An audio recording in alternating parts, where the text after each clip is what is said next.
Ladies and gentlemen, within every human being exists a shadow, a side of the self that is often denied, rejected, or buried deep within the unconscious. It is formed from the parts of us that society has labeled unacceptable, from the emotions we were told to suppress, from the impulses we judged as dangerous, from the weaknesses we felt ashamed to reveal. For many, the shadow appears as a threatening presence, a reminder of what we fear about ourselves. Yet, if we look closer, if we approach it not with judgment but with curiosity, we discover that the shadow is not only a container of darkness, but also a reservoir of hidden gifts waiting to be uncovered. The shadow is often misunderstood. People assume it holds only destructive forces, anger, envy, greed, fear, but these raw energies are not evil in themselves. They are powerful aspects of human life that, when denied, grow twisted in the dark, but when embraced and integrated, become sources of strength and transformation. Anger, for example, when buried, can erupt as cruelty or bitterness. But when acknowledged and guided, it can become the power to protect, to stand firm, to establish boundaries. Fear, when ignored, can paralyze us, but when faced directly, it sharpens awareness and teaches us humility. Even envy, though uncomfortable, can point us toward our deepest desires, showing us what we truly long to create or become. These gifts remain hidden because we are taught from an early age to divide ourselves into acceptable and unacceptable halves. We cling to what earns approval and exile what earns criticism. In doing so, we believe we have rid ourselves of weakness, but in truth, we have only exiled parts of our own humanity. The shadow does not disappear simply because we ignore it. It waits in silence, shaping our choices from behind the curtain, influencing relationships, ambitions, and fears in ways we may not recognize. The unacknowledged shadow can rule a life in secret. But the moment we choose to turn toward it, to bring it into the light of awareness, it ceases to be an enemy. It becomes a guide. The journey into the shadow is uncomfortable, for it requires us to look at the parts of ourselves we have long avoided. It may show us our arrogance, our pettiness, our insecurities, yet alongside these lies immense potential. A person who denies their aggression may also deny their power. A person who rejects their sensitivity may also reject their empathy. The shadow does not only carry what we dislike, it also carries the treasures we abandoned when they were misunderstood. Many creative gifts, for instance, are born in the shadow. A child told to be practical may bury their imagination. An individual shamed for being emotional may bury their capacity for deep connection. Over time, these gifts can be rediscovered if we are willing to face the shadow with openness instead of fear. To explore the shadow is not to glorify it, but to recognize its role in making us whole. A life spent in denial creates fragility, because anything repressed eventually breaks through in destructive ways. But a life spent in integration creates resilience, because we learn to carry our full humanity with honesty. When we recognize our anger, we no longer project it blindly onto others. When we accept our fear, we no longer let it secretly dictate our choices. When we welcome our envy, we can use it as a compass rather than a poison. Each time we reclaim a piece of the shadow, we reclaim a piece of ourselves. The hidden gifts of the shadow emerge only when we stop running from it. By daring to look into the darkness, we discover the light concealed within. The shadow becomes not a prison, but a teacher, not an enemy, but a doorway to depth, creativity, and authenticity. It is in this integration that we find a wholeness deeper than perfection, a humanity richer than performance, and a strength greater than denial could ever offer. Human beings often move through life divided, carrying within themselves pieces that never seem to fit together. They identify with the aspects of themselves that the world applauds and reject the ones that bring discomfort or shame. In this way, the self becomes fractured, one side polished and displayed, the other hidden away in the shadows. But true wholeness is never found in division. Wholeness requires integration. It demands that we recognize and embrace all parts of ourselves, even those we have been taught to deny. Integration is not a simple task, for it asks us to confront what we would rather avoid. Each of us carries a shadow filled with qualities we suppress: anger, envy, insecurity, fear. These elements are often buried because they conflict with the image we want to present. Yet, they do not vanish when ignored. Instead, they live on within us, shaping our behavior in subtle and often destructive ways. The anger unacknowledged erupts as bitterness. The fear unspoken becomes paralysis. The sadness denied hardens into numbness. To refuse integration is to give these forces power in the dark. To integrate them is to transform them into something we can understand, guide, and even draw strength from. The journey toward integration begins with honesty. It is the willingness to stand before oneself without masks, to look directly at the light and the shadow, and to admit, "This too is me." Such honesty is rare because it is vulnerable. Many prefer to continue the performance of perfection, hiding behind the approval of others, but no amount of applause can erase the inner division that comes from self-rejection. Peace arrives only when we give up the exhausting struggle of pretending and allow ourselves to exist in full. Integration does not mean indulging every impulse or glorifying every flaw. Rather, it means bringing the unconscious into awareness so that we are no longer ruled by what we refuse to face. When anger is acknowledged, it can become the fuel for courage and boundaries. When fear is recognized, it can become the doorway to wisdom. When sadness is embraced, it can open us to compassion. Each element of the self, once integrated, becomes a contributor to wholeness rather than an obstacle to it. The process of integration also requires patience. Just as no tree grows to its full height in a single season, no person becomes whole overnight. We grow gradually, learning to make peace with each layer of the self as it rises to the surface. Some days we may feel united, other days divided, yet the direction matters more than the speed. Each step toward embracing our contradictions is a step toward authenticity. There is a freedom that comes with integration, for it dissolves the inner war. Instead of constantly fighting against parts of ourselves, we begin to listen to them, to understand their language, and to give them a rightful place in our being. Life becomes less about suppressing and more about harmonizing.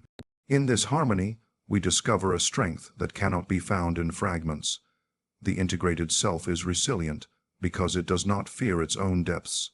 It has nothing to hide, nothing to deny.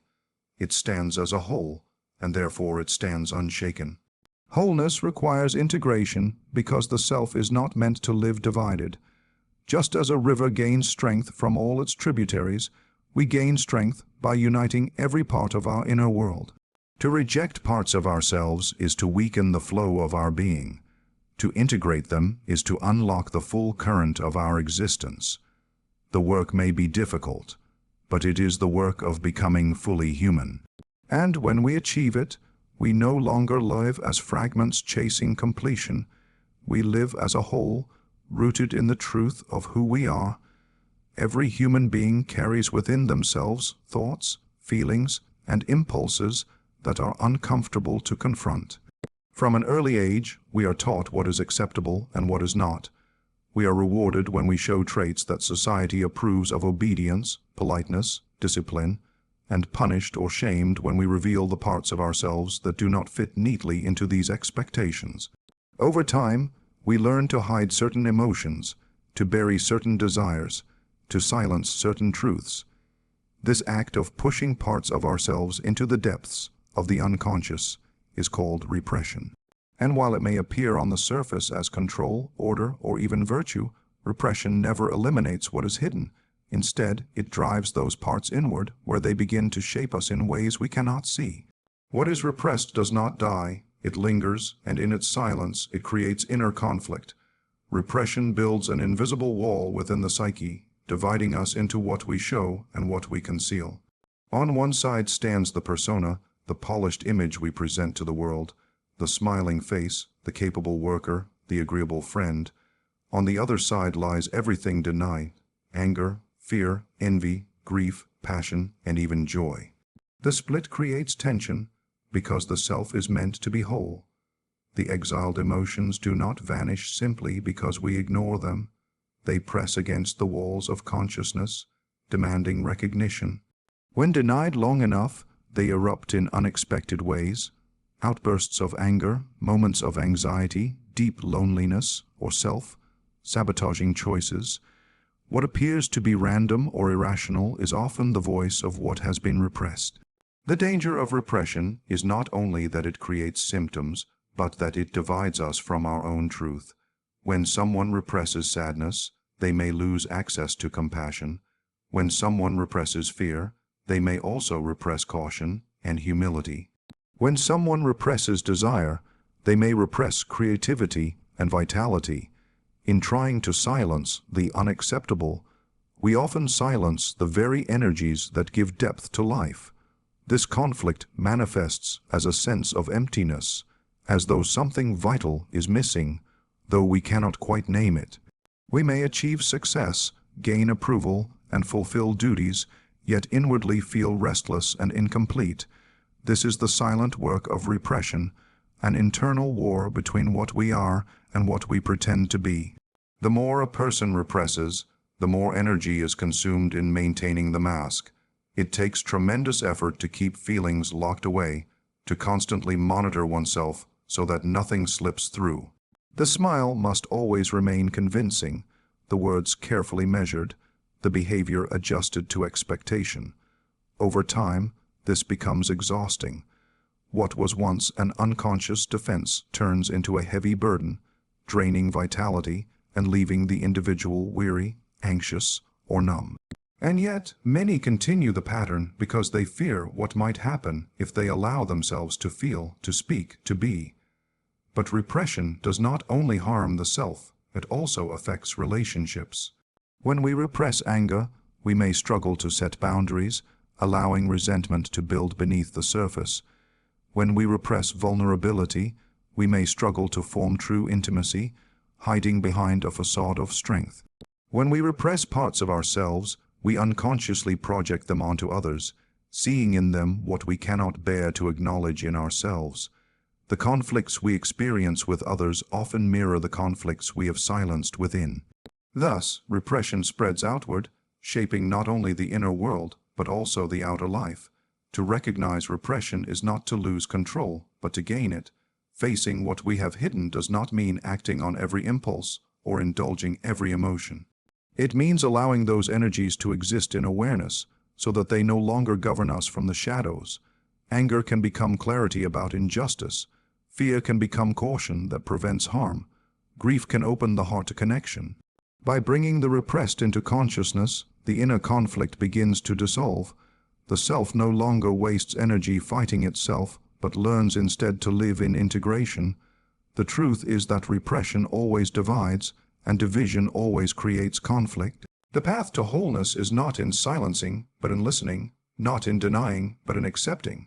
When we turn toward what we have long hidden, we find that beneath the discomfort lies the possibility of healing, growth, and strength. It is only when the divided parts of the self are acknowledged that the inner war can end. Until then, repression will continue to whisper, to stir, and to remind us that what is buried is never truly gone. We live in a world that constantly whispers and often shouts the idea of perfection.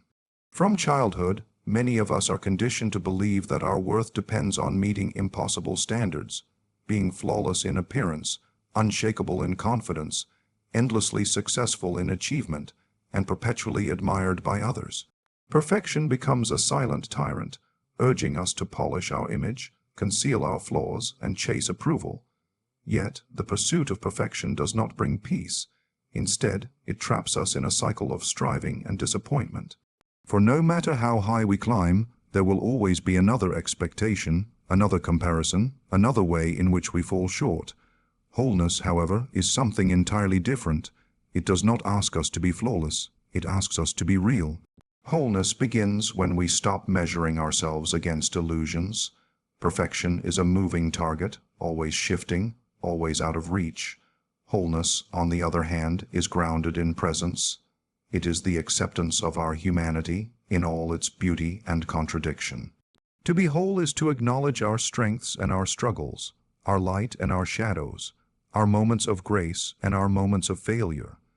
It is not about erasing what is messy within us, but about holding it with honesty. A cracked vessel still holds water, and often the cracks are where the light enters. When people mistake perfection for wholeness, they often split themselves in two. They present a carefully curated version of life, the smiling photos, the controlled words, the flawless exterior, while hiding the doubt, the pain, the imperfection. This division creates pressure because the persona must always remain intact. Yet, deep down, the concealed parts do not vanish. They stir in silence, creating restlessness and a sense of being untrue to oneself. Wholeness releases this tension because it allows us to live without masks. It grants us permission to be as we are, rather than who we think we should be. Perfection is rigid, demanding, and unforgiving. Wholeness is spacious, flexible, and compassionate. When we embrace wholeness, we no longer view mistakes as proof of inadequacy, but as part of our learning. We no longer see vulnerability as weakness, but as a doorway to connection. We no longer shame ourselves for emotions like sadness, anger, or fear, but understand them as natural aspects of human life. To be whole is not to avoid falling. It is to allow ourselves to rise again, carrying both the scars and the strength gained from the journey. Wholeness is also deeply relational. When we strive for perfection, we often isolate ourselves. We fear being seen too closely, lest others notice the cracks in the image we've built. But when we live from wholeness, we open ourselves to genuine connection. Others do not bond with us because we appear flawless. They bond with us because they recognize our humanity. Our imperfections become bridges of empathy. Our honesty becomes an invitation for others to be honest too. In this way, wholeness fosters intimacy, authenticity, and love, things perfection can never provide. Consider also that perfection seeks an endpoint, a final state where nothing can be improved, nothing can go wrong. But life is not static, it is in constant movement. Seasons change, bodies age, circumstances evolve, and with them, we too transform. To demand perfection is to resist the very flow of life. Wholeness, however, adapts. It is not about arriving, but about continuing, not about being flawless, but about being alive and present through every season. The pursuit of perfection often breeds self-criticism, comparison, and despair. Wholeness, in contrast, cultivates self-acceptance, humility, and peace. When you are whole, you can admit mistakes without collapsing into shame. You can feel fear without being defined by it. You can honor your successes without becoming enslaved to them. Wholeness gives freedom, for it embraces every part of you, the rising and the falling, the beauty and the brokenness. Ladies and gentlemen, wholeness is not perfection. It is not a polished statue without cracks, but a living, breathing presence that holds together all that we are. It is the courage to stand before the mirror and see not just the idealized image we wish for, but the entire truth of ourselves, and to call that truth enough. In wholeness, we discover not the illusion of flawlessness, but the deeper reality of peace. Perfection may dazzle for a moment, but it is wholeness that sustains us for a lifetime. To be whole is to embrace our light and our shadow, our strength and our fragility, our successes and our scars. It is to live without masks, to love without fear, and to walk in peace with all that we are. May you leave here not striving to be flawless, but daring to be whole, for that is where true freedom and true humanity reside.